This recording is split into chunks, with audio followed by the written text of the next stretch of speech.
இன்றைக்கி கடவுள் நம்ம கொடுத்துருக்க வசனம் பிலிப்பியர் 2:14. நான் வீணாக ஓடினதும் வீணாக பிரயாசப்பட்டதும் இல்லை என்கிற மகிழ்ச்சி கிறிஸ்துவின் நாளில் எனக்கு உண்டாயிருப்பதற்கு ஜீவ வசனத்தை பிடித்து கொண்டு உலகத்திலே சுடர்களைப் போல பிரகாசிக்கிற நீங்கள். இந்த வசனத்தை கொண்டு கடவுள் நம்மகிட்ட என்ன சொல்கிறத பார்ப்போம். நம்ம வாழ்கிற வாழ்க்கை நிரந்தரமான சந்தோஷத்துக்காக வாழ்கிறோமா இல்லை தற்காலிகமான சந்தோஷத்துக்காக வாழ்கிறோமான்னு சிந்திச்சு பார்க்கணும். நம்ம எல்லாருமே ஒரு விஷயத்தை கற்பனை பண்ணி பார்ப்போம். நம்மளோட தேவைகள் ஆசைகள் எல்லாமே ஒரே நாளில் நிறைவேறுது. மறுநாள் தேவன் நம்ம முன்னாடி நிற்கிறார்னா நம்மளோட மனசில் ஆயுள் காலம் இருக்கிற வரைக்கும் எது முதல்ல நிரந்தரமான ஞாபகமாக இருக்கும்? நம்மளோட தேவைகள் ஆசைகள் நிறைவேறின நாளா இல்லை தேவன் நம்ம முன்னாடி நின்ன நாளா? நம்ம எல்லாத்துக்குமே தேவன் நின்னதான் மறக்க முடியாதா இருக்கும். இப்படி நிரந்தரமான சந்தோஷத்தை தர இயேசு கிறிஸ்துவுக்காக நம்ம என்ன பிரயோஜனமாக இருக்கிறோம்?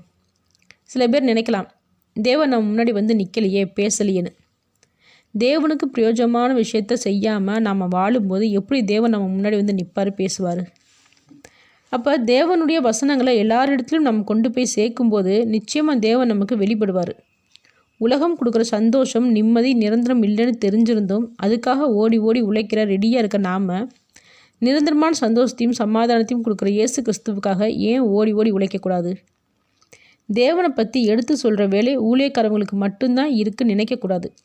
தேவனுடைய பிள்ளைகள்னு வாழ்கிற ஒவ்வொருத்தருக்கும் இந்த கடமை இருக்குது.